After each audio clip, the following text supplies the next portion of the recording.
রাধে রাধে আমি রাখার বই তো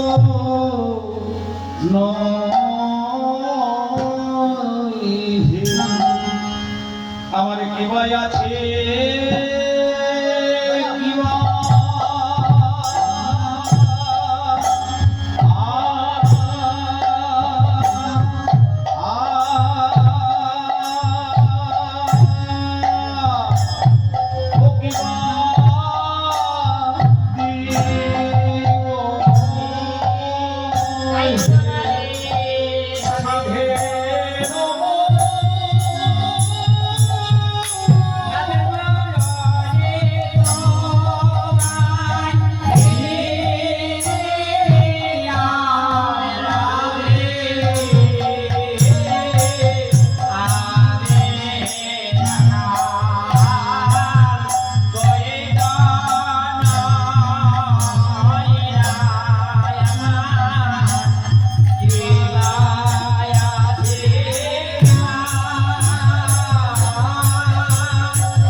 আমি রাখা বই তো আমার কি আছে আমি যে কি দেবো তোমাকে ওই 5 ভরি ওজনের গয়না দিলে তো তুমি খুশি হবে না কারণ কি তোমার বাবা কি করেন তোমার ওজনের সমান স্বর্ণ প্রতিদিন দান করে দেন কাজে তোমাকে দেওয়ার মতো আমার কিছু নাই আমি তো রাখা আমার এই মুরলি ছাড়া তো আর কিছু নাই এই মুরলি খানা না লেহ লেহ লেহ সাধের বদলে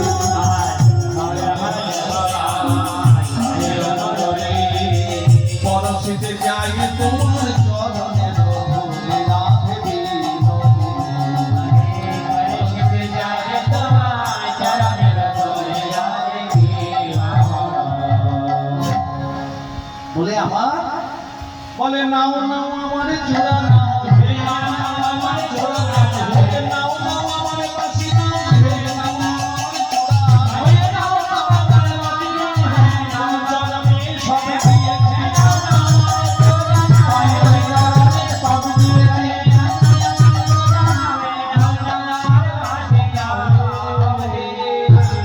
আমার এই বাসিখানা নাও আর আমার এই চূড়া খানা নাও আমার ওই চরণতলে দিন এতেও যখন মান গেল না তখন আমার গোবিন্দ বললেন কি এবার ভেদ নীতি প্রথমে সাম মিষ্টি মিষ্টি কথা গেল তারপরে দান হলো বাসি দান করলেন চূড়া দান করলেন তাতেও মান গেল না এবার আসছে ভেদ নীতি নিজেকে জাহির করা তুমি জানো শোনো তুমি তো এটা দাপর যুগে দেখছো আমায় এর আগে সত্যযুগ গিয়েছে তখনও আমি ছিলাম তারপরে ত্রেতা যুগ গিয়েছে তখনও আমি রামচন্দ্র রূপে জন্মগ্রহণ করেছি আর এখন দাপর যুগে তুমি আমাকে কৃষ্ণ রূপে দেখছো শোনো ওই যে সত্য যুগে আমি কি করেছি জানো মীন রূপ ধারণ করেছি মীন রূপ ধারণ করে সমস্ত জগৎকে রক্ষা করেছি মীন কুদ মপরা হওয়াদি নিশিংহ মামুনি মমতা মীন কুদ মপরা হওয়াদি নিশিংহ মামুনি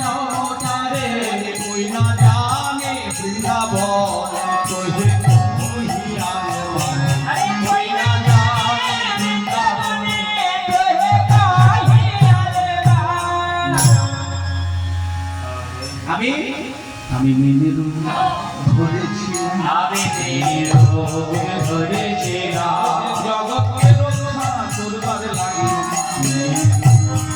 ধরেছিলাম, ওই জগৎকে রক্ষা করবার লাগি রূপ ধরেছিলাম। রূপ ধরেছি, মাছের রূপ ধরেছি, পুঁটি মাছ। এই জন্য পুঁটি মাছ অনেকে খায় না, দেখুন। মানে গোবিন্দ আমার নারায়ণ ওই পুঁটি মাছের রূপ ধরেছে। সেদিন সেই আমার সত্যব্রত মুনি, ওই যে পাঠ করেন, সত্যব্রত মুনি যেটা আমার এই কার্তিক মাসে পাঠ করেন না, হ্যাঁ? তার সেই সত্যব্রত মুনি করেছেন কি একদিন আমার সমুদ্রের তীরে তিনি করেছেন কি অঞ্জলি দিয়েছেন। অঞ্জলি দেওয়ার জন্য জল তুলেছেন আর দেখছেন একটা পুঁটি মাছ। এখন পুঁটি মাছকে দেখে তাড়াতাড়ি ফেলতে যাবেন, আর সেই পুঁটি মাছটি বলে উঠলো, রাজা মশাই আমাকে ফেলবেন না। যেই বললো ফেলবে না, একটি পুঁটি মাছ আবার কথা বলে আমাকে আপনার বাড়ি নিয়ে চলুন, কারণ এখানে বড় বড় মাছ আছে, তারা আমায় খেয়ে ফেলবে। তাই পুঁটি মাছটি নিয়ে বাড়ি থেকে নিয়ে গিয়ে একটা পাত্রে রাখলাম। পরের দিনেই পুঁটি মাছটি বলছে, আমি এই পাত্রে আমার জায়গায় কোলাচ্ছে না, আমাকে একটু কোনো বড় পাত্রে রাখলাম। এবার জ্বালায় রেখেছে, মানে পাতলা যেটা বলি সেটাতে রেখেছে। পরের দিনে আবার তত বড় হয়েছে, তারপরে একটি চৌবাচ্চায় রেখেছে, তত বড় হয়েছে। আবার পরের দিনে পুকুরে রেখেছে, পুকুরেও থাকলেন না। তারপরে বললেন, সেদিন আমার সত্যব্রত মুনি বললেন, শোনো, তুমি নিশ্চয়ই কোনো মায়াবী, কারণ দিন দিন তুমি রূপ বদলাচ্ছ। বলে, শোনো, আমি তোমার হাত থেকে একটা জিনিস চাইছি। আমি আর কেউ নয়, আমি স্বয়ং নারায়ণ। আমি এই জগৎকে রক্ষা করার জন্য আমি এই জগতে প্লাবন আসবে, এই প্লাবন আসবে, তার আগে তুমি এক কাজ করবে, বিরাট একটা নৌকায় সমস্ত বীজ এবং সাধু গুরু যারা রয়েছে তাদেরকে চাপিয়ে দেবে। আমি আমার ওই পৃষ্ঠের উপর সেই নৌকাকে আমি টানবো আর তাদেরকে আমি রক্ষা করবো। আমি মেন রূপ ধরেছিলাম, আমি বরাহ রূপ। এই দেখুন, এই বরাহ, এই বাড়ি বাড়ি বরাহ পোষার একটা, আপনারা এতদিন আমরা ভুল করেছি, যতদিন জানি না ততদিন ভুল করেছি। কেউ যদি বরাহ শুকর কেউ যদি পালন করেছে, তাদেরকে আমরা ঘৃণা করেছি। এখন আর ঘৃণা করবেন না, কারণ ওইটি আপনাকে ওই যদি রক্ষা করতে পারে, বুঝেছেন? কাজে কেউ যদি শুকর পালন করে তাকে ঘৃণা করবেন না, তাকে অন্ততপক্ষে সাহায্য করুন না না করুন, পারলে সাহায্য করুন, শুকর তাদের পালন করতে সাহায্য করুন। তাহলে এখনো পর্যন্ত আপনি এই দুর্গাপূজা আসছে, আপনি যদি নানুরে যান, সেখানে ওই অত্যাচার হয়েছিল বলে তারা এই দুর্গাপূজার বাড়ি আনার সময়, ঘট আনার সময় করে কি, চারিদিকে ওই শুকরের রক্ত চারিদিকে ছেটানো হয়, যাতে কেউ, পুরীর ঘটনা তো সবাই জানে, পুরীতে কি করেছিলেন, ওই শুকরের রক্ত আজও সেই জন্য সেখানে কেউ প্রবেশ করে না, মানে বিধর্মীরা কেউ প্রবেশ করে না। তা যাই হোক, তা আমি ওই বরাহ রূপে যখন হিরণাক্ষ আমার পৃথিবীকে নিয়ে জলের তলায় চলে যাচ্ছিল, সেদিন বরাহ রূপে আমি রক্ষা করেছি। তুমি এসব জানো না রাধে? হ্যাঁ, মীনকূর্ম আমি কচ্ছপ রূপে, ওই যে সমুদ্র মন্থনের সময় আমি কচ্ছপ রূপে ওই মন্দার পর্বতকে ধারণ করেছিলাম, যার জন্য কচ্ছপের পিঠে আজও দেখবেন দাগ রয়েছে একটা, ওই ঘূর্ণনের জন্য, পর্বতের ঘূর্ণনের জন্য দাগ রয়ে গেছে। মীনকূর্ম বরাহ আদি নৃসিংহ রূপে আমি প্রহ্লাদকে রক্ষা করেছিলাম আর হিরণ্যকশিপুকে বধ করেছি। সেসব তোমার জানা নেই, আগে অনেক ঘটনা বলতে গেলে সারা রাত যাই হোক। তা এই রাধে, আর এই তো দাপর যুগে, দাপরে আমি কি করলাম, পরশুরামের অবতারে ক্ষত্রিয় নিধন করি,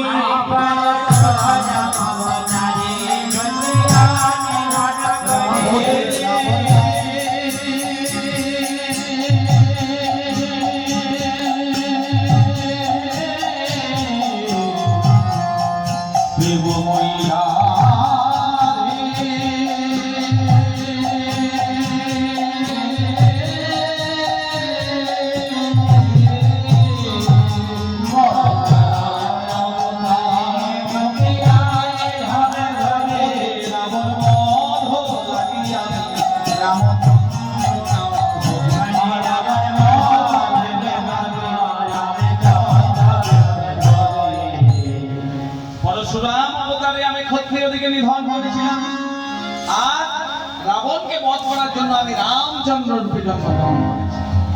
আর এই রামচন্দ্র রূপে আরেকটা কাজ করেছিলাম, সে কথা জানো না রাধে? ওই যে পঞ্চসতী অহল্যার নাম, এখন অহল্যাকে পাষাণ রূপ ধারণ করেছিল। মোর পদ পদ সবাই আমার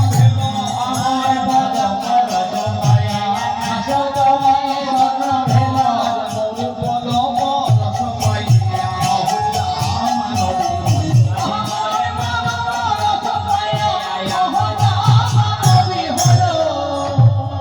এসব জানো না? বেশ, তা না জানো, এই সেদিনের কথা তো জানো। সেদিন যেদিন ওই যে রাজা দেবরাজ ইন্দ্র সমস্ত জগৎকে ব্রজবাসীকে রক্ষা করার জন্য আমি কি করেছিলাম, গিরি গোবর্ধন পর্বতকে কনিষ্ঠ অঙ্গুলি দ্বারা ধারণ করেছিলাম। তাড়াতাড়ি ললিতা বলছে, যখন ধারণ করেছিলে চোখটা কোন দিকে ছিল? বলে কোন দিকে ছিল? বলে আমার রাধা রানীর দিকে, সেই তো তোমাকে শক্তি জুগিয়েছিল। বলে কে বললো? রাধা রানীও তো আমার এই গিরি গোবর্ধন পর্বতের নিচে দাঁড়িয়েছিল। আর সেদিন একটা ঘটনা হয়েছিল, এই যে ভাদ্র মাসে দেখবেন আমরা কোন গাভী যদি মানে কি বলে তার প্রসব করে, হ্যাঁ, তাহলে তার দুধ দেখবেন কাজে লাগে। কেন? ওই গোবিন্দ সেদিন বারণ করেছিল, বলে তোরা সব আমার এই গিরি গোবর্ধন পর্বতের নিচে যারা যারা দাঁড়িয়ে আছে, এই অল্প জায়গা, অল্প জায়গায়, এই অল্প জায়গার মধ্যে কেউ জানা? হ্যাঁ, তুই যেন আমার প্রসব করিস না। সে গাভী সেদিন কথা শোনে না, সে গাভী প্রসব করেই দিয়েছে। ভাদ্র মাস ছিল, আর সেদিন ওই গাভী প্রসব করার জন্য সেদিন গাভীকে বললো, শোন, এই তুই এই ভাদ্র মাসে প্রসব করলি বলে এই ভাদ্র মাসের প্রসবে দুধ কোনো দেবতার কাজে লাগতে হয় না। তাহলে শোন, পুতনায় আদি সকটা সদ কালীয় দমন কথা, বৃন্দাবনে সকলে জানে, শোনো বৃষ ভালো। আমি পুতনাকে বধ করেছিলাম, সকটা আসুরকে বধ করেছি, আমি গিরি গোবর্ধন ধারণ করেছি। আর রাধে, তোমার লজ্জা করে না? হ্যাঁ? বলে কেন? বলে যেই লক্ষ্মী ঠাকুরানী, যে লক্ষ্মী ঠাকুরকে আমার জগতের লোক এত ভালোবাসে, এত ভালোবাসে যে লক্ষ্মী ঠাকুরানীকে পেলে আর কাউকে চাই না। এখন লক্ষ্মী ঠাকুরানীকে এই যে কোনো যে যা কাজ করে কি জন্য? মা লক্ষ্মীকে পাওয়ার জন্য নাকি? কেউ ব্যবসা করছেন, কেউ চাকরি করছেন, কেউ বা আরো কিছু করছেন, তা কি জন্য করছেন? না ওই মা লক্ষ্মী পাওয়ার জন্য, লক্ষ্মী লাভের জন্য। তা এই যেই লক্ষ্মী ঠাকুরানী ভজে দিবস রজনী, যে আমাকে ভজনা করে, তাকে প্রেম উপদিয়ে তোমা প্রেমে বন্দি বিনোদী। যে আমাকে পাওয়ার জন্য ভজনা করে, আর আমি তাকে উপেক্ষা করে তোমাকে পাওয়ার জন্য ভজনা করি। তা সেই এত কহল জব তব হুনাহি গেও মা, রাই শেখরে দেখি কাতরে লোকে কিছু কহেব, ঘরে কহেব নিজেকে জাহির করলেন এতক্ষণ থেকে, তাতেও যখন গেল না, তখন সেই বিখ্যাত সেই পথ, এই পথ, এই যে কীর্তনের পোশাক, হয়তো আপনি ধরুন আমরা কম করে 800 বছর আমাদের কাছে প্রমাণই রয়েছে। এই যে কীর্তন গান, এটা 800 সাড়ে 800 বছর হয়ে গেল জয়দেব পথ যখন পাচ্ছি, তার আগে আমাদের সেরকম প্রমাণ নাই হাতে, কিন্তু জয়দেব তো কোথাও পেয়েছিলেন। কাজে 850 বছর ধরে কীর্তন চলে আসছে, আজকের নয়। কিন্তু সেই জন্যই আমাদের ভরসা যে কীর্তন গান টিকে থাকবে।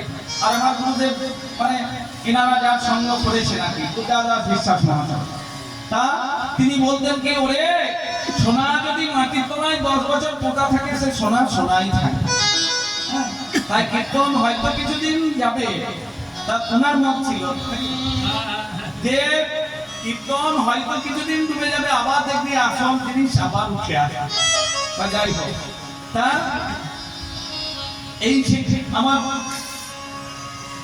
যে গীত গোবিন্দ রচনা করেছিলেন আমার কবি জয়দেব, আজ 850 বছর প্রায় আগে, তা তখন কীর্তনের সেই পদকর্তা সেই পদ আমরা গাইছি কি না সেই বিখ্যাত পদ যে পদ গাইতে লিখতে লিখতে আমার জয়দেবের কলম থেমে গেল লিখতে গিয়ে ভাবলেন এই কথা আমি লিখবো না কি কথা না স্মরগরল খণ্ডনং মম শিরসি মণ্ডনং দেহি পদ পল্লবম মুদার হে রাধারানী তোমার চরণ দুটি আমার মাথার উপর তুলে রাখা এইটি লিখতে গিয়ে ভাবলেন না এই কথা আমি লিখবো না এই সেই পদ আমরা গাইব এখানে একটা শুনে রাখুন আজকে বেশি যাওয়ার সময় নেই তা যাই হোক আপনারা এখানে জেনে রাখুন আপনারা যে এখানে 8টি তাল পর পর গাওয়া হয় এই পদটি গাইতে গেলেই 8টি পদ গাইতে হয় তা আমরা ছোট্ট করে গাইবো এক লাইনে বদশী যদি কিঞ্চিদপি দন্ত রুচি কৌমুদি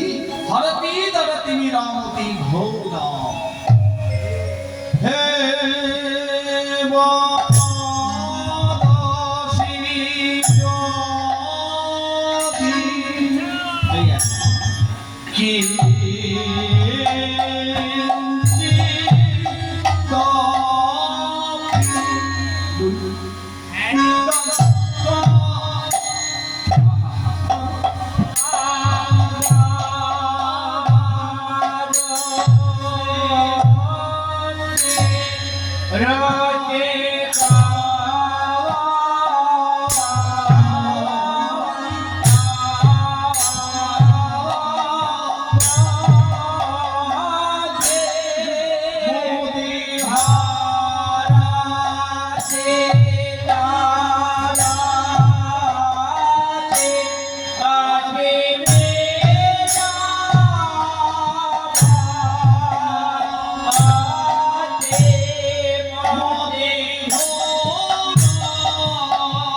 যদি বদশী যদি কিঞ্চিদপি দন্তরুচি বদশী যদি কিঞ্চিদপি দন্তরুচি কোদি হরতি দরতি মিরমতি গৌরম শ্রীজয় হরতি দরতি মিরমতি গৌরম রাধে রাধে কিঞ্চিত মাত্র বলো কথা কিঞ্চিত মাত্র বলো কথা তুমি যাবে মনের কিঞ্চিত মাত্র বলো কথা তুমি যাবে মনের হে বিশ্ব মানুষ নাই হে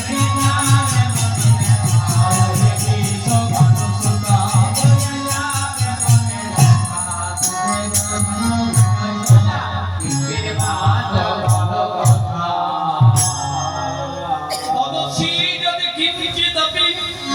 কিছু কথা কিঞ্চিদপি দন্ত রুচি কৌমুদি তোমার ওই কুমুদ বরণ দন্ত কান্তি দর্শন করে আমার কি আমার মনের ব্যথা যাবে ও যে দন্ত কান্তি মনের ব্যথা যাবে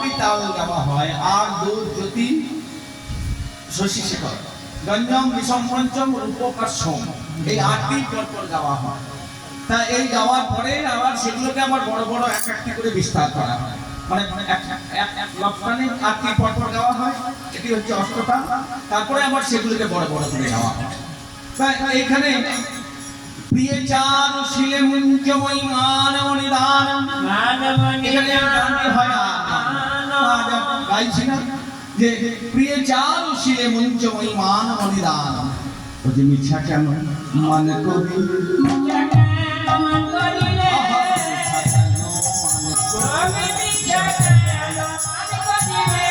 আমায় বলো ব্যথা দিয়ে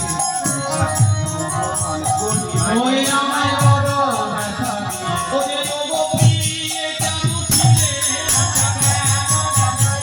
ওই ওগো প্রিয়ে চারু ছিলে,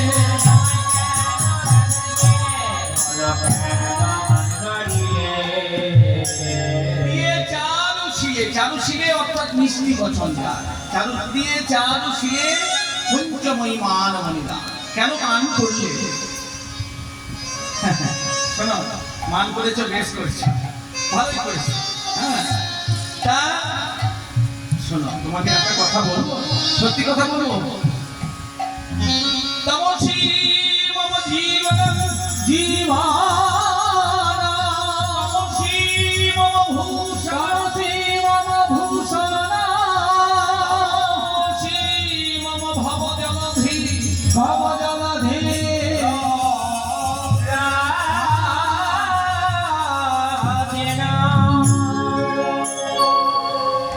সমুদ্রের জল যদি ছেঁচে ফেলা যায় তাহলে কি পাওয়া যায়? না, সেখান থেকে মূল্যবান সব মণি রত্ন পাওয়া যায়। দেখবেন যত দামি দামি জিনিস সব সমুদ্রের তল থেকে বের হয়। যত রত্ন, দামি দামি পাথর, সেখানে আবার ওই সমুদ্রের তল থেকে বের হয়। আর আমাদের যেটা না হলে চলে না, পেট্রোলিয়াম, পেট্রোল, ডিজেল, কেরোসিন ইত্যাদি যে তেল, সেই তেলটা কোথায় বের হয়? ওই সমুদ্রের তল।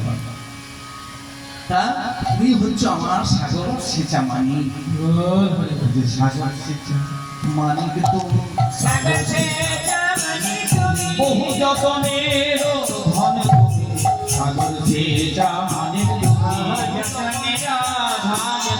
ওরে তোমায় ধন্য তোমায় ধন্য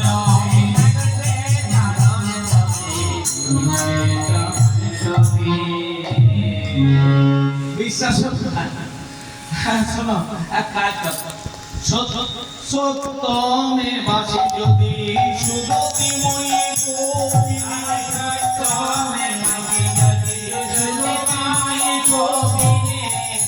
যদি সত্যি আমি কুপিত হও, সত্যমে বাসি যদি সুগতিময়ী কপিনী, হে রাধে, তুমি যদি আমার উপর কুপিত হও, আমার উপর রাগান্বিত হয়ে থাকো, আমাকে শাস্তি দাও, আমাকে শাস্তি দাও। কেউ রাগ হলে বা আমি কোনো অন্যায় করলে শাস্তি দাও। বলে শাস্তি দেবে কি দিয়ে? দেহি খর নয়ন সর ঘাট। এই জয়দেবের কি সুন্দর লেখা দেখি। কবি জয়দেব লিখেছেন কি, যদি সত্যিই কপিতা হও আমাকে কি করবে জানো? আমায় বিদ্ধ করো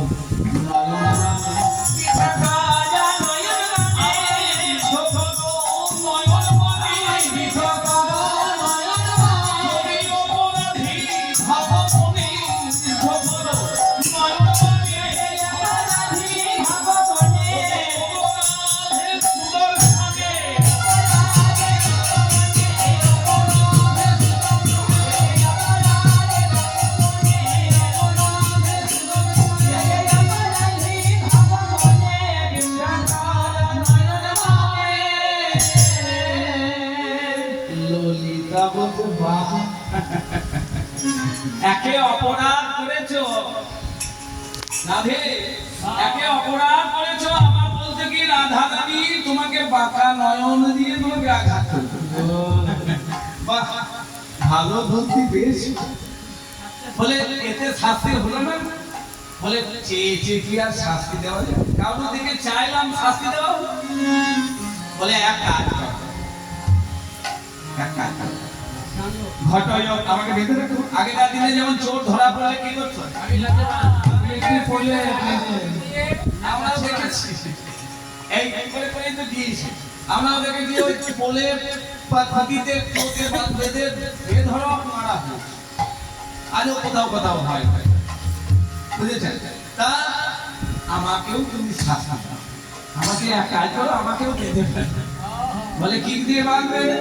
বলে ঘটয় ভুজ বন্ধনম জনয়রদ খণ্ডনম, ঘটয় ভুজ বন্ধনম জনয়রদ খণ্ডনম, ঘটয় ভুজ বন্ধনম জনয়রদ খণ্ডনম, যেন ভাবিত সুখ জানো জয় রাধে হরে কৃষ্ণ ভগবতী রাধে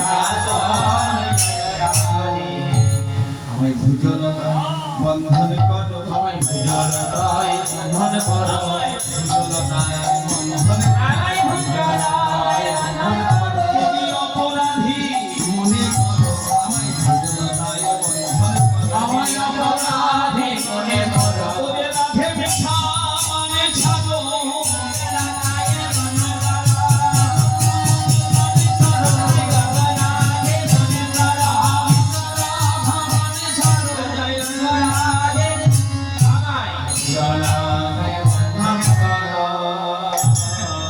ললিতা বলতে বা শাস্ত্রীর ভালো উপায় তুমি চেয়েছো, হ্যাঁ?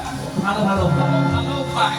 এক বলছো বিদ্ধ করো নয়নমণি আমার তোমার দিকে চেয়ে বাঁকা নয়নে চা, আবার বলছো তোমাকে ভুজলতায় বন্ধন করো। বেশ ভালো ভালো হ্যাঁ শোনো, রাধা রানীকে বলছে শোনো রাধে সুরত কুজ কুম্ভয়ের উপরি মণি মঞ্জরি রঞ্জয়ত তত হৃদয় রেশা বলে শোনো রসস্বরস নামি তব ঘন ঘন মণ্ডলে রসয়তু মন্নধানি রেশা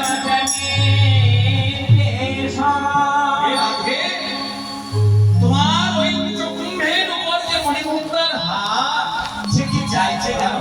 তাকে একটা দিকে ছেড়ে দেখেছো, সে আমার মনস পাওয়ার জন্য ব্যাকুল হয়ে আছে। এই বলতে বলতে বলতে বলতে একেবারে শেষের দিকে আমার জয়দেব লিখছেন ওই গীত গোবিন্দ গ্রন্থটা মরগমল মরগরল খণ্ডনল মম শীরসি মণ্ডনল মরগরল খণ্ডনল মম শীরসি মণ্ডনল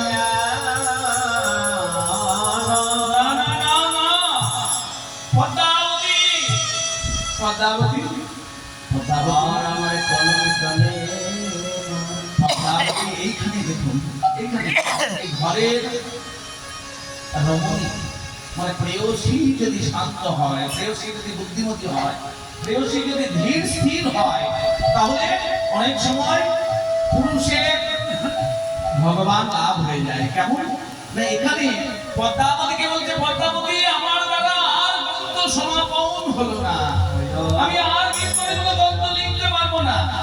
পদ্মাবতী বলছে কেন, কি হয়েছে তোমার?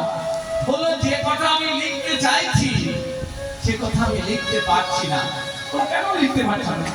কলমে কি কালি নেই? বলে না, আমি লিখতে পারি, কিন্তু আমি যদি ও কথা লিখে দিই পরবর্তী ভক্তরা এসে বলবে ছি ছি জয়দেব তুমি এত বড় আহম্মক, ভগবানের মস্তকে তুমি সামান্য রমণীর চরণ তুমি তুলে দিয়েছ। তাই জয়দেব আমার লিখছেন না। পদ্মাবতী বলছেন শোনো স্বামী, তুমি উতলা হয়েও না, অধৈর্য হয়েও না, যতক্ষণ ধৈর্য আছে ততক্ষণ জয় তোমার হবে। আরে ধৈর্য ধরো, তুমি এক কাজ করো, যাও বেলা হয়েছে স্নান করে এসো। জয়দেব আমার তেলের পাত্র নিয়ে চলে গেলেন স্নান করতে। জয় গ্রন্থ নিমিষম পূর্ণ স্নান করতে চলে গেলেন, আর ওদিকে ভগবান দেখছেন এই তো আমার ভক্তকে কৃপা করার সুযোগ। ভক্ত আমার বাইরে গিয়েছে, স্নান করতে গিয়েছে, এই সময় আমি জয়দেবের ওই বেশ ধরে আমি ঢুকে পড়ি। আর তখনকার দিনের নিয়ম ছিল কি, যখন স্বামী বাইরে যেত দরজায় খিল দিয়ে দেওয়া হতো, খিল দিয়ে দেওয়া হয়েছে। আর যতক্ষণ স্বামী ভেতরে আছে ততক্ষণ খিল দেওয়ার প্রয়োজন নাই। এবার জয়দেব বাইরে গিয়েছে, স্নান করতে গিয়েছে, আর খিল তুলে দিয়েছে। কিছুক্ষণ পরে জয়দেবের বেশ ধরে সেই গোবিন্দ আমার এসে হাজির। পদ্মাবতী পদ্মাবতী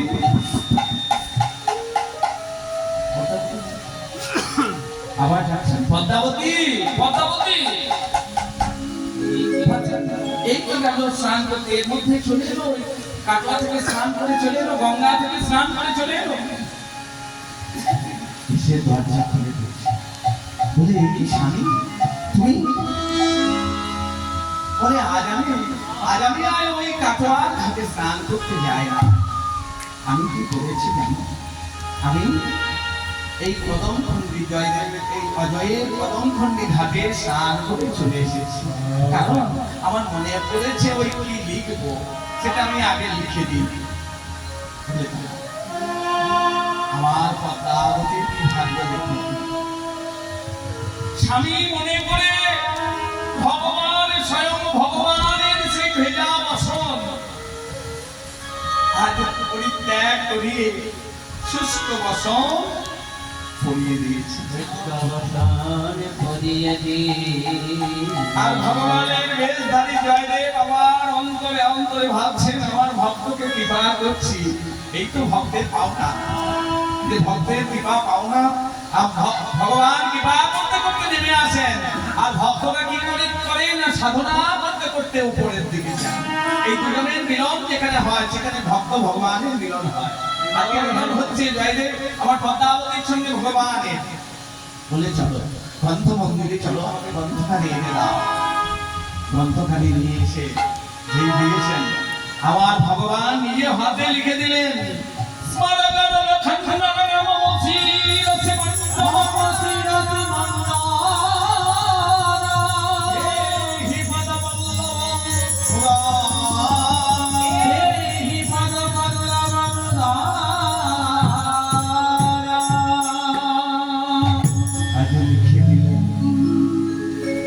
লিখে দিলেন নিজের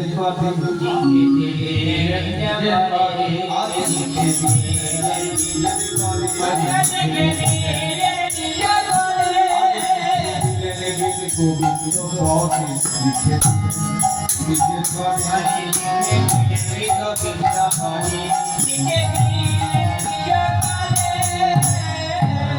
আজ বাঁকা হাতে বাঁকা বাঁকা করে লিখে দিলেন।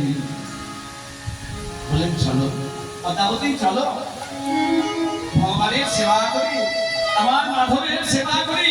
তাড়াতাড়ি আমার পদ্মাবতী সেই সেবা নৈবেদ্য নিয়ে আমার গিয়ে হাজির হয়েছে। জয়দেবের বেশধারী ভগবান বসেছেন আমার বিগ্রহ ভগবানের সেবা করতে। ফুল দিচ্ছেন, ভগবানের চরণে পুষ্প অর্পণ করছেন ভগবান। আর পুষ্প যেই অর্পণ করেছেন আর পুষ্প খালি ভাবছেন রোজ তো আমি বিগ্রহকে পাই, আজ যখন স্বয়ং ভগবানকে পেয়েছি তখন ভগবানের চরণেই যায়। তাই সেই পুষ্প খালি করছে কি উড়ে এসে আবার ভগবানের চরণে এসে পড়ছে। যতবার এই ফুল দিচ্ছেন ফুল আবার উড়ে এসে পড়ছে ভগবানের চরণে। বলছে স্বামী এমন কেন হচ্ছে বলো?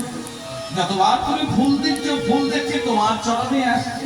বলে দেখছো না এখানে বাতাস চলছে? বলছে কই বাতাস চলছে? এই তো প্রদীপ জ্বলছে একেবারে নিশ্চল ভাবে, কোন নরম চরণ নেই, প্রদীপ তো স্থির ভাবে জ্বলছে। তা ফুলগুলো চলে আসছে বলে ফুলগুলো হয়তো স্বাদ হয়েছে আমার চরণ পাওয়া। আর গোবিন্দ গ্রন্থখানি লিখেছি তো মনে হয় ফুলগুলো স্বাদ হয়েছে। বলে চলো চলো আমার বড্ড খিদে পেয়েছে, চলো বাচ্চা নেই তো জয়দেব চলে আসবে। তাড়াতাড়ি সেই ভোগের থালা নিয়ে বসেছে আর বসে আমার জয়দেবের বেশধারী গোবিন্দ আমার সেবা করছেন। আর তখন তো এই পাখা ছিল না বাবা। আর আমার মা পদ্মাবতী করছে কি বাতাস করছে,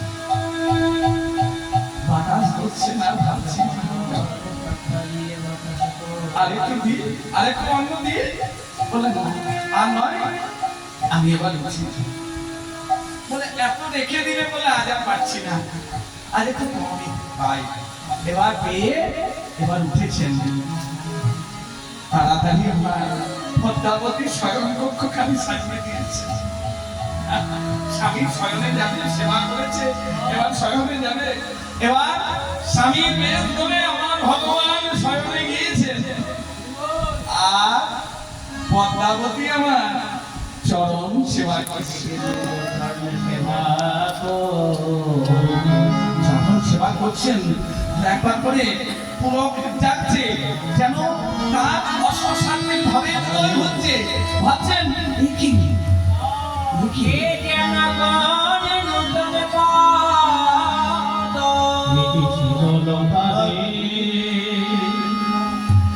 কতদিন আমি আমার সেবা করেছি এমন করে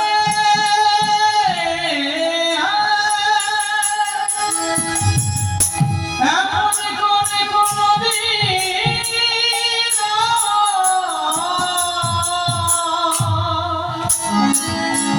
শিহরণ জাগে না দেখি শীতলতা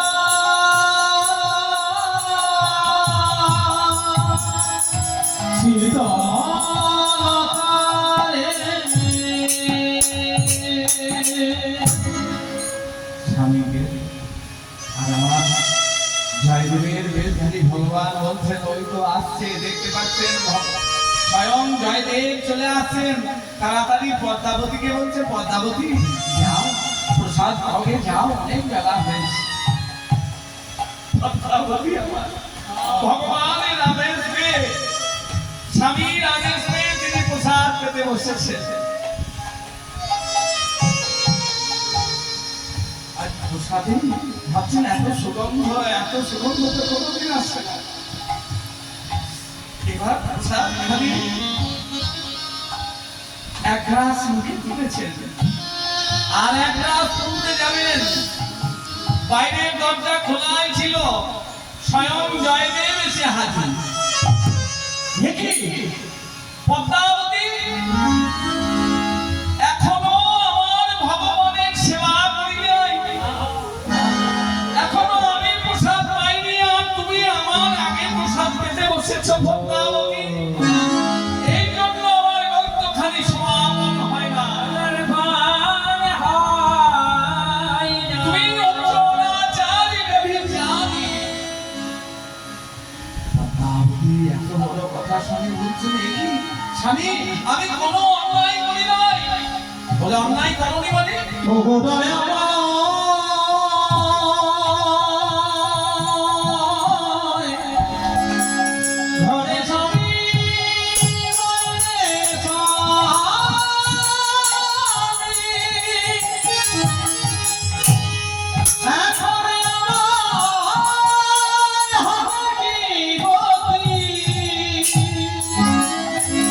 ঘরে স্বামী বাইরে স্বামী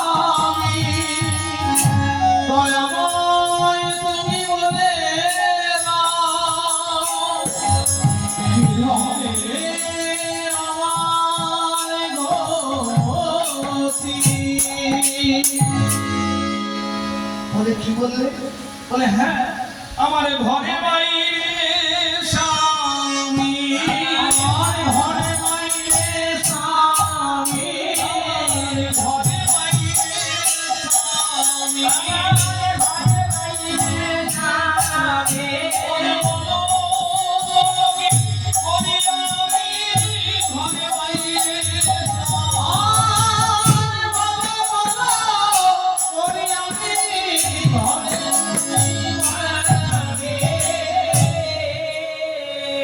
জয়দেব বলছেন ঘরে বাইরে স্বামী মানে বলে ঘরে বাইরে স্বামী মানে কি জানো বলে না তুমি অজয় থেকে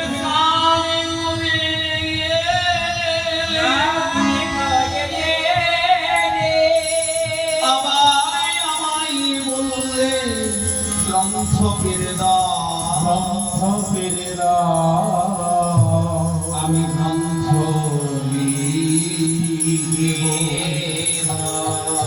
আমি গ্রন্থ পেরে দিলাম তুমি গ্রন্থ লিখলে পরে রাধা মাধবের ভোগ দিলে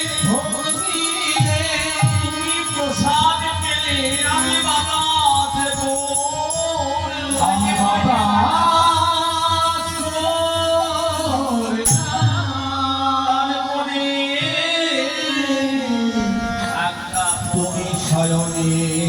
ঘরে গেলে নয়নের ঘরে গেলে আমি তোমার চরণে সেবা করিবে ধীরা।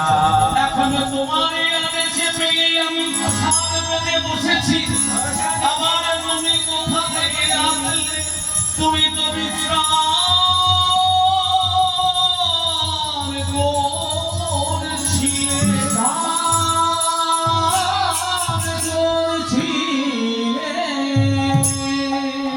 বললো তাই নাকি? আমি ভক্তলি খেয়েছি বলো হ্যাঁ। আমি প্রসাদ পেয়েছি বলো হ্যাঁ। তাড়াতাড়ি বললো তাহলে তাহলে কে গ্রন্থ লিখলো? আমার জয়দেব ছুটেছেন গ্রন্থ মন্দিরের দিকে। আর পদ্মাবতী ভাবছেন তাহলে আমি সত্যি রমণী হয়ে স্বামী বলে তাকে শয়ন কক্ষে রেখে এসেছি। জয়দেব ছুটেছেন গ্রন্থ মন্দিরে আর পদ্মাবতী ছুটেছেন শয়ন মন্দিরে।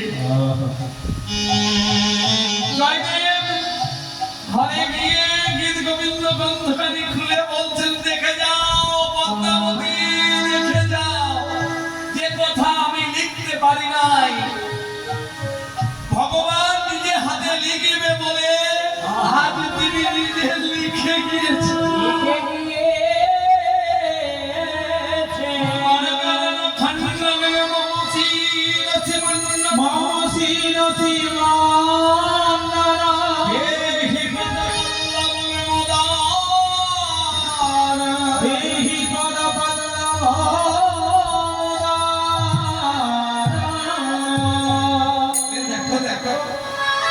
সোনার পাতি ধর্মের কোণে সোনার পাতি ধর্মের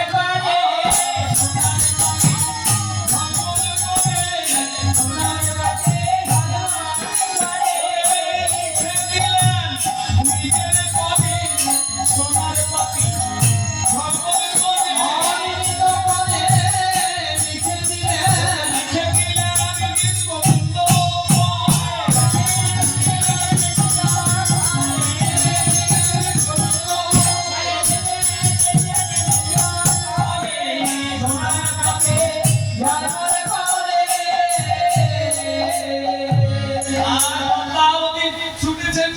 মন্দিরে স্বামী স্বামী দেখে যাও দেখে যাও বলে এই ঘরে আর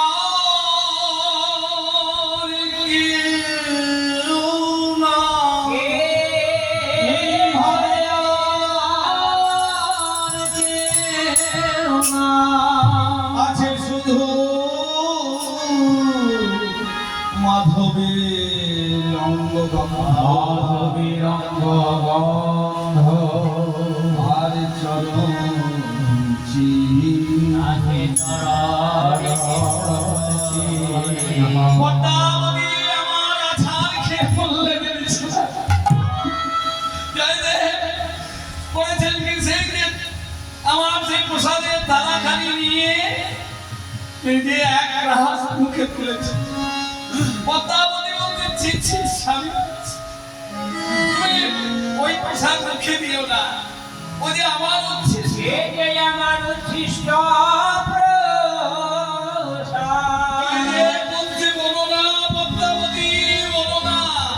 আজ থেকে কথা দাও, আজ থেকে কথা দাও আগে আমার ভগবানের ভোগ নিবেদন হবে, সেটা হবে প্রসাদ, সেই প্রসাদ তুমি পাবে। বলে আমি কেন? বলে তুমি স্বয়ং ভগবানের সেবা করেছো, সেই প্রসাদ যখন তুমি পাবে তখন হবে মহাপ্রসাদ। বলে এ যে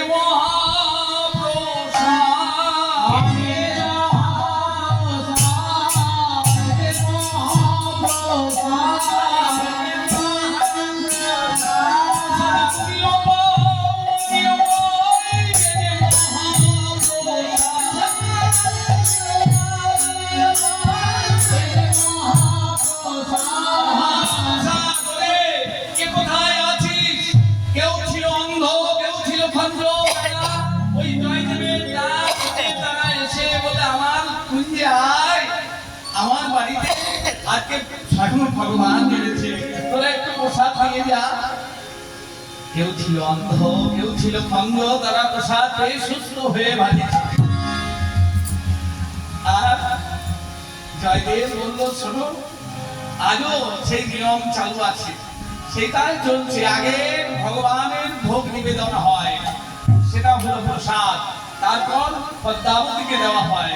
পদ্মাবতী যখন পান তখন হলো মহাপ্রসাদ। সেই প্রসাদ আমরা সবাই পাই। এই জন্য মহাপ্রসাদ যাকে তাকে বলা যায় না। প্রসাদ যখন আরেকজনের সেবায় লাগে তখন হয় মহাপ্রসাদ। তা এই যে আমরা বলি না জগন্নাথের মহাপ্রসাদ, জগন্নাথের মহাপ্রসাদ কেন বলা হয়? জগন্নাথ দেবকে নিবেদন করা হয়, তারপর মা বিমলাকে নিবেদন করা হয়, তখন হয় মহাপ্রসাদ। তা যাই হোক, তা প্রসাদ পেয়েছেন, এই লিখেছেন।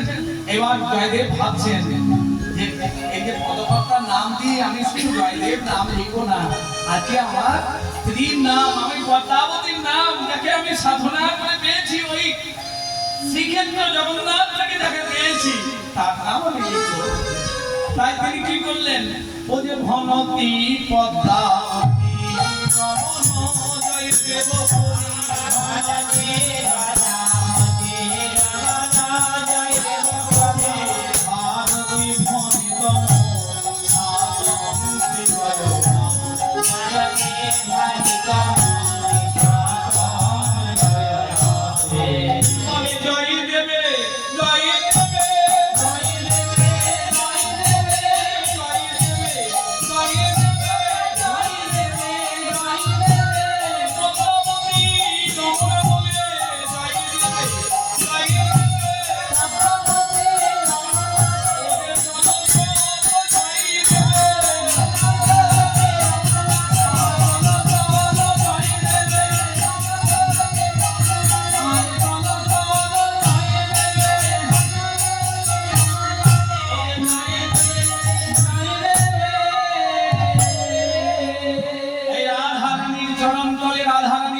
মাথার উপর তুললেন, তাতেও মান গেল না। তখন আমার সুখ আর শাড়ি গাছের ডালে বসেছিল। শাড়ি তখন সুখকে বলছে, হ্যাঁ, সুখ শাড়িকে বলছে, শাড়ি ছি ছি ছি ছি, এই রাধার গুণ তুমি গাও। শাড়ি প্রতি সুখ তখন বলে গেছে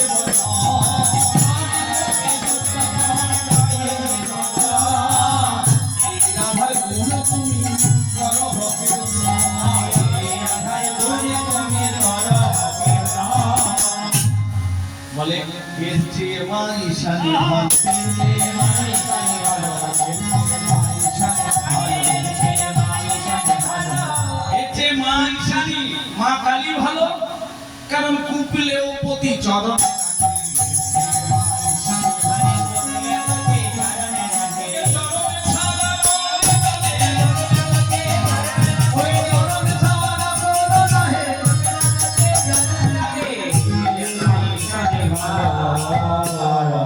বলে, শোনো, তোমাদের কৃষ্ণের একটু তেল,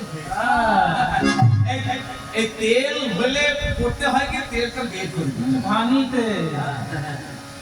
বলে তেল বাহির হয় হে, তেল বাহির হয় হে, ভগবান ঘানিতে তেল বাহির হয় হে, ভগবান ঘানিতে তেল বাহির হয় হে। শাড়ি বলতে সুখকে তোমাদের কৃষ্ণের তেল হয়েছিল, সেই জন্য রাধার মান ঘানিতে পড়ে একটু তেল বাহির করে দিয়েছে। মান যাবে কোনো চিন্তা নাই। বলে কিসে?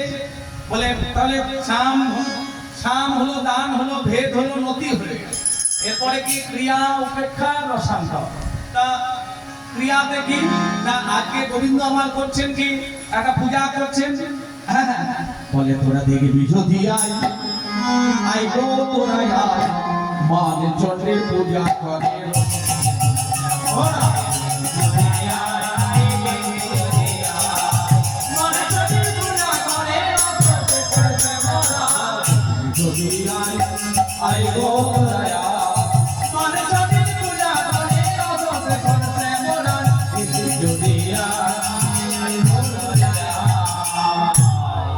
চন্ডী পূজা বেলপাতা, লাল ফুল, লাল ফুল, আর গঙ্গা জল। তা কোথায় পাই? আছে সব তোমার কাছে আছে গো। সব তোমার কাছে আছে। বলে না শ্যামলে বিল্ল দল, পুষ্প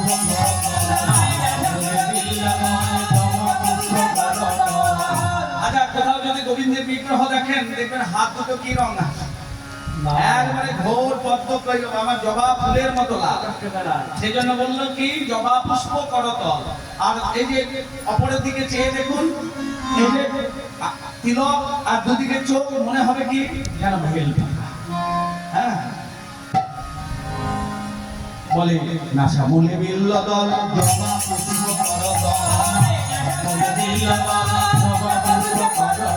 ওরে আখি জল গঙ্গা জল, আরে আখি জল গঙ্গা জল, ইচ্ছে চন্ডী রাজা ভোরা।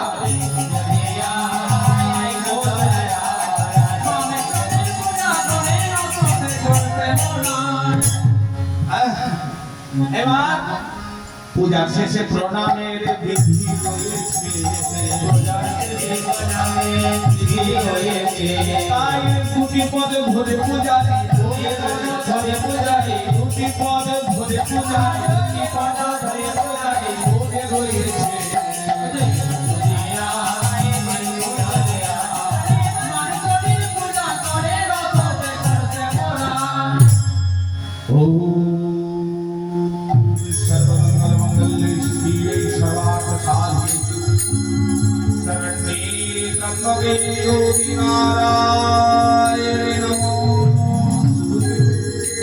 जयंती मंगलकाली भद्रकाली कपाली दुर्गा शिव समाधात्री स्वाहा स्वाहा नमोस्तुते।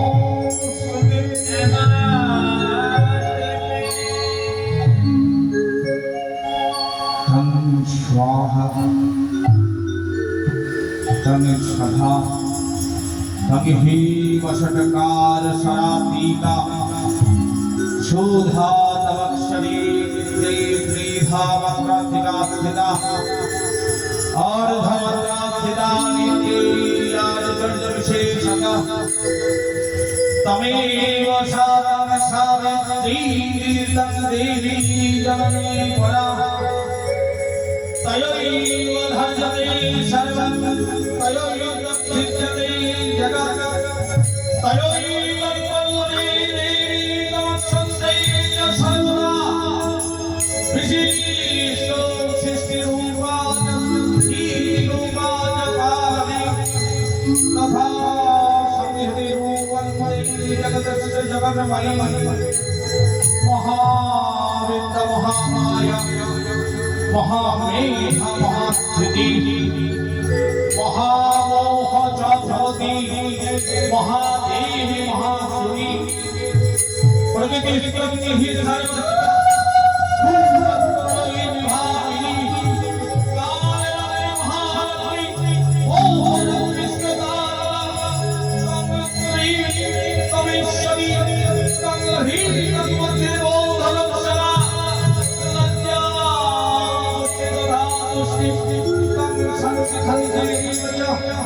हर गली सूर्य भोरा शंकरी जानी बाल हो शंकर विधान होता शोभ शोभ राधे शोभ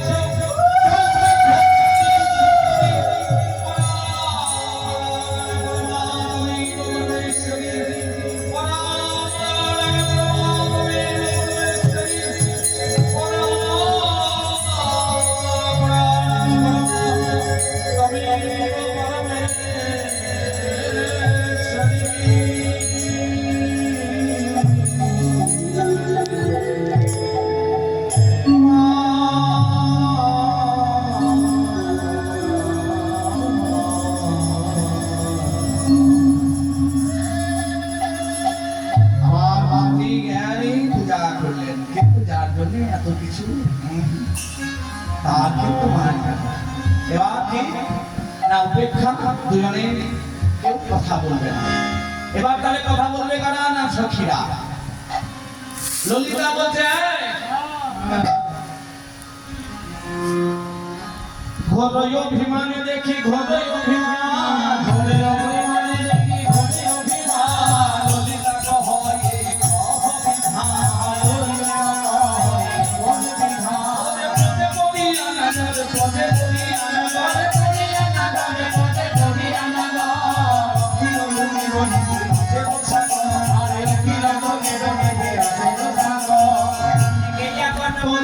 তোর মান কি আপন হলো কৃষ্ণ হলো তোর মান কি আপন হলো কৃষ্ণ হলো প্রায় ভেবে দেখ মানি গেলে গরিবি ভয় ভেবে দেখ মান হলে করিবে ভয় রাধে শোন এই মান যতক্ষণ শোন মান যতক্ষণ আছে ততক্ষণ বেশ ভালোই আছে মান যদি চলে যায় তখন এই যে আমরা বুঝতে পারি না বয়স্ক বাবা মা যতদিন ঘরে থাকে ততদিন আমাদের বুঝতে পারি কিন্তু যেদিন চলে যান সেদিন আমার তার সন্তানেরা বুঝতে পারে যে কি হারালাম তা রাধারানীকে বলছে শোন এখন গোবিন্দ ধন কাছে রয়েছে তো বুঝতে পারছিস না হ্যাঁ চলে যদি যায় তখন বুঝতে পারবি তুই আবার নিয়ে আসবি দেখেছিস সে আগের দিনে মান করেছিলিস বলো মান হ্যাঁ তখন তুই আবার বুঝতে পারছিস হ্যাঁ দাঁত থাকলে দাঁতের মর্ম বুঝে না তা শোন বুঝিবারে পারো যদি বুঝিবারে বুঝিবারে পারো যদি বুঝিবারে পারো আর করে ছলজ্জারো করে চলা যারা তারে তুমি ছাড়ো এই সময় গোবিন্দের সঙ্গে কথাটা বলতে এই দুজনের এবার উপেক্ষা হয়ে গেল এবার হচ্ছে রসান্ত রসান্ত কি না রাধারানীকে আর কথা বলছেন না সখীকে বলছেন বলে শোন আর বেশি দিন আমি আর বেশিক্ষণ থাকবো না আর বেশি দিন বাঁচবো না তোর এক কাজ কর তোর সখীকে বলিস যে আমি এসেছিলাম আমাকে এক গণক দেখেছে আমার আর পরমায়ু বেশি দিন না আর হ্যাঁ 2-4 দিন 4 দিন মাত্র আর পরমায়ু আছে রায় করল জগদারহি রায় করল জগদারহি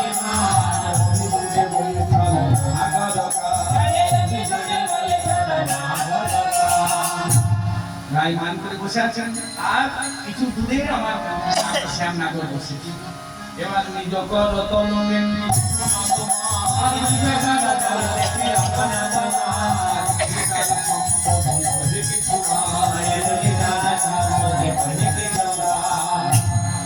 বলে শোনো আমার হাতখানা বিচার করে দেখেছি আমি আর 2-4 দিন বাঁচবো আর যেই 2-4 দিন বাঁচবো বলেছে কোন খানা গরম বলেছে কই দেখি আমার হাত নিয়ে এসে আগো বাঁচবে না শুনি আর কি মান বলে আর কি মানে থাকতে পারে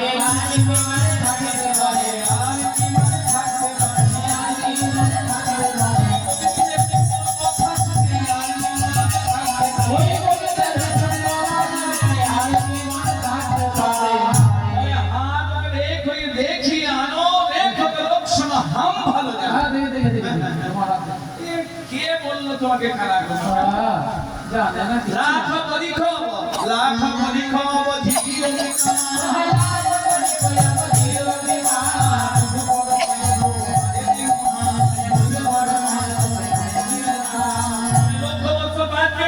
যদি না বাঁচো আমার পরমায়ু সত্য তোমায় বলে তোমায় দিন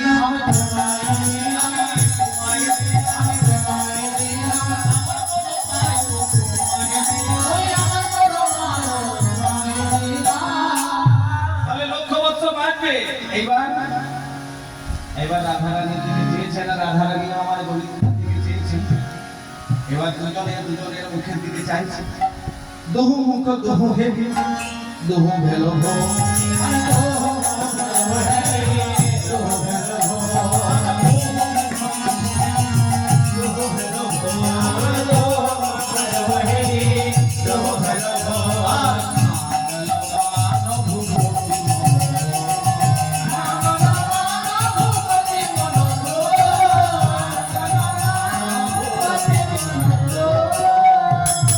বলে মিলন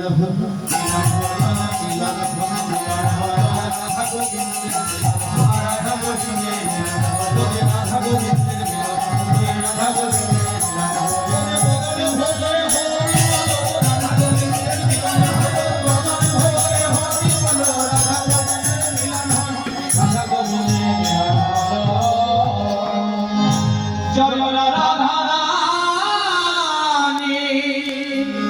জয় ভগবান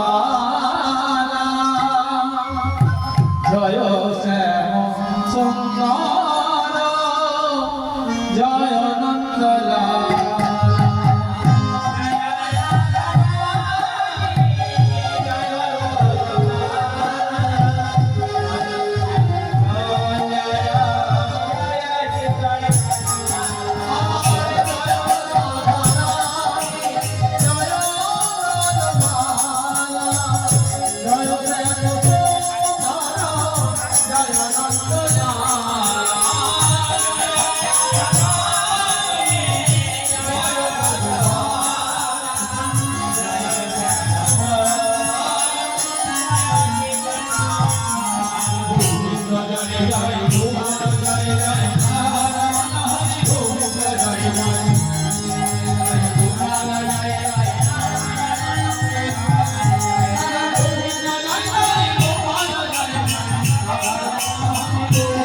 Hare